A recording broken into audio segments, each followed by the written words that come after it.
Ketika kita sudah ditetapkan sebagai tersangka, maka saat itulah kita bisa melapor atau melalui penasihat hukum kita. Nah, kalau kita belum ditetapkan tersangka, belum diproses sidang di pengadilan, maka kita belum bisa melapor dia sebagai saksi palsu.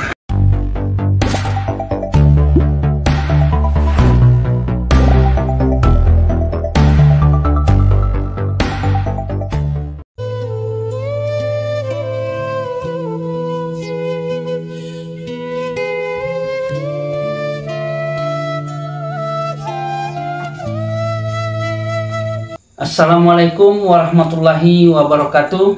Berjumpa kembali bersama saya Advokat Dian Berlian di channel Literatur Hukum, channel referensi hukum bagi masyarakat Indonesia. Baiklah, dalam kesempatan kali ini kita akan membahas tentang saksi palsu.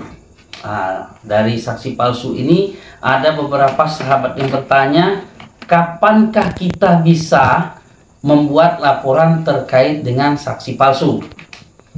Namun sebelum kita membahas tentang saksi palsu ini lebih dalam, ada baiknya sahabat literatur hukum sekalian dukung channel ini dengan cara subscribe, like, komen, and share video-video dari literatur hukum.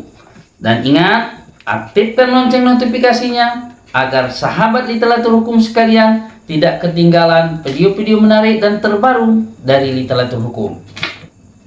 Sahabat literatur hukum sekalian, saya ditanya oleh salah satu sahabat literatur hukum menyatakan, Pak Dian, saya korban dari keterangan saksi palsu.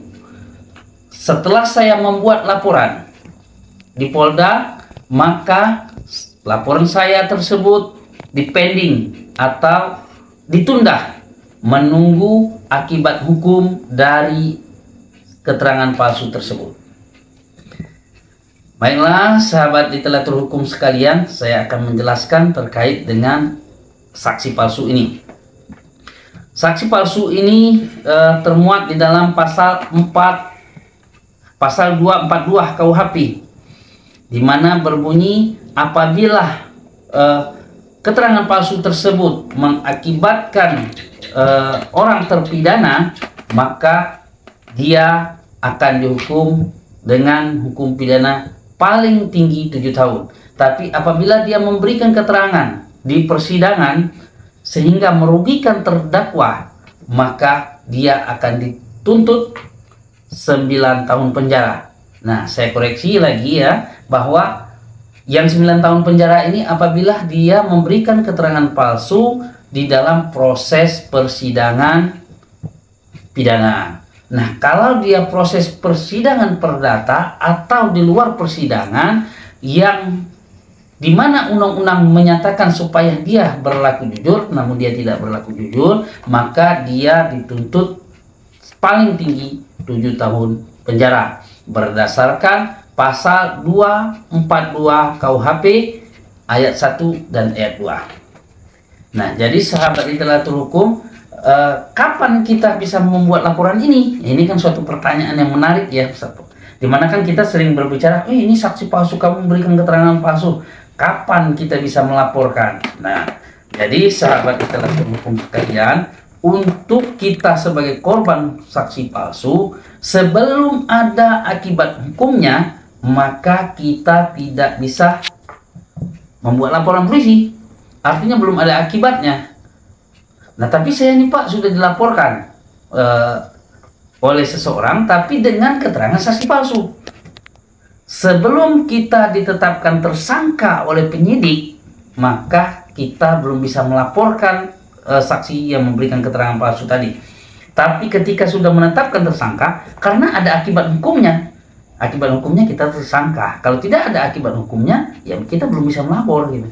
Atau kita telah diproses di pengadilan. Nah, saat itu mungkin kita sebagai terdakwa, sehingga berulang kali penasihat hukum kita untuk menyatakan bahwa keterangan Bapak ini bertentangan dengan fakta yang sebenarnya. Apakah Bapak masih tetap bertahan dengan keterangan Bapak atau mencabut keterangan Bapak dan memberikan keterangan yang benar? Namun ketika dia sudah diingatkan oleh penasihat hukum kita kemudian dia sudah diingatkan oleh majelis hakim atau ketua majelis hakim tapi dia tetap, maka majelis hakim bisa memerintahkan supaya saksi ini ditahan atau diproses secara hukum, atau setelah selesai itu penasihat hukum membuat laporan ke kepolisian bahwa si A ini telah memberikan keterangan palsu di pengadilan pada tanggal sekian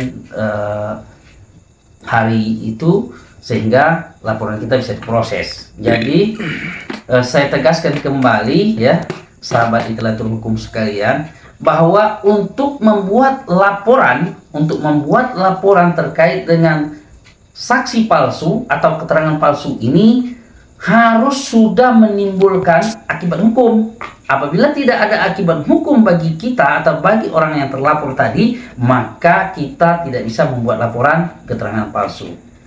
Loh, tapi saya kan sudah diomongin, sudah di kemana-mana ini Pak. Maka itu bisa kita laporkan di ranah fitnah atau pencemaran nama baik sebagaimana diatur di dalam pasal 310 dan 311 KUHP, ya, memberikan keterangan tidak sesuai dengan faktanya atau memfitnah orang sehingga nama baik seorang tersebut tercemar.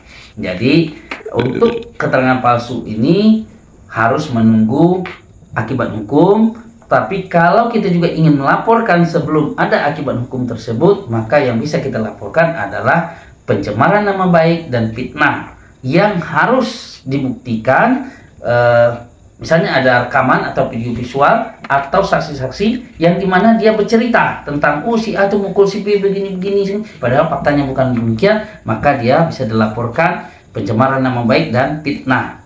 Tapi ini disampaikan di muka umum, lebih dari 5 orang, mungkin di warung kopi, mungkin di teras rumah seseorang, mungkin di pos penjagaan. Nah, itu bisa kita pidana dengan pasal 310 dan 311 KUHP. Jadi itulah tadi sahabat literatur hukum sekalian yang bertanya, kapan kita melapor tentang pencemaran nama baik itu setelah kita mendapat, saya review kembali ya, kapan kita melapor terkait dengan saksi palsu ini. Misalnya dia telah memberikan keterangan di Polsek atau di Polres atau di Polda. Ketika kita sudah ditetapkan sebagai tersangka, maka saat itulah kita bisa melapor atau melalui penasihat hukum kita.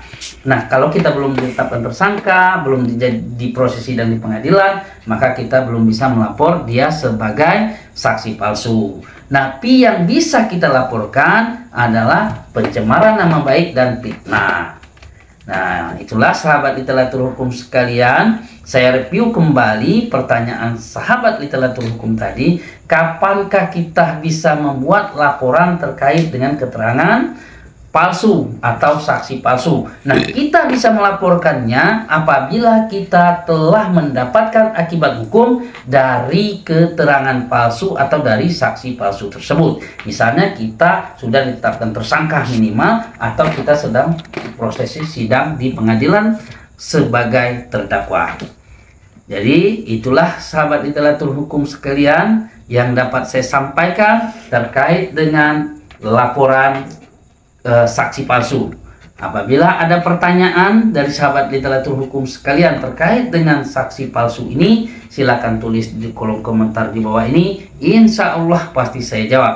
Dan apabila ada saran dan pendapat juga silakan tulis di kolom komentar di bawah ini. Insya Allah akan kita ikuti. Apabila ada kritik dan saran yang bersifat membangun, ya silakan disampaikan, baik itu melalui WA atau melalui telepon atau diisi di kolom komentar yang tersedia, maka insya Allah akan kita ikuti.